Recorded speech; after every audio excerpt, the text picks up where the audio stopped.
మార్చి 15 కొరకు సిహెచ్ఎస్ పద్జన్ గారు రాసిన ధ్యానం చదువుతున్నాను, వినండి. కాబట్టి వారికి ఈ మాట ప్రకటింపుము, ప్రభువైన యెహోవా సెలవిచ్చినదేమనగా, దూరమున ఉన్న అన్యజనులలోనికి నేను వారిని తోలివేసినను, ఆయా దేశములలో వారిని చెదరగొట్టినను, వారు వెళ్లిన ఆయా దేశములలో కొంతకాలము నేను వారికి పరిశుద్ధాలయముగా నుందును. యెహెజ్కేలు 11వ అధ్యాయం 16వ వచనం. ఇశ్రాయేలీయుల పరిశుద్ధ పట్టణమైన యెరూషలేములో నుండి తోలివేయబడిన పరిశుద్ధుడైన దేవుని సన్నిధి నుండి తోలివేయబడలేదు.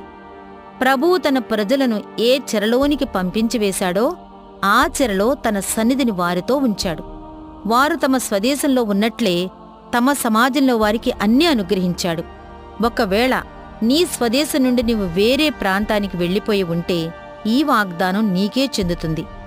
దేవుడు తన ప్రజలకు ఆశ్రయదుర్గంగా ఉన్నాడు. విరోధులందరి నుండి కాపాడే ఆలయంగా దేవుడు వారికి ఉన్నాడు.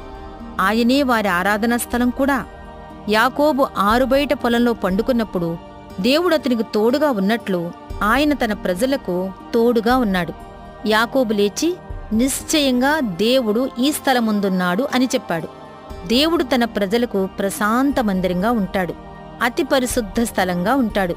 ఎటువంటి అల్లరి లేని నిత్యాశ్రయంగా దేవుడు తన ప్రజల చుట్టూ ఉంటాడు. ఆ ప్రజలు దుష్టభయం లేకుండా నెమ్మదిగా ప్రశాంతంగా జీవిస్తారు. యేసుక్రీస్తులో దేవుడే మనకు కృపానిలయంగా ఉంటాడు.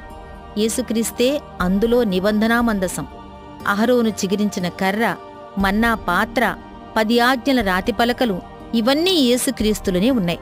దేవునిలోనే మనం పరిశుద్ధత, సహవాసం అనే గోపురాలను కనుగొంటాం. అంతకంటే మనకి ఇంకేం కావాలి?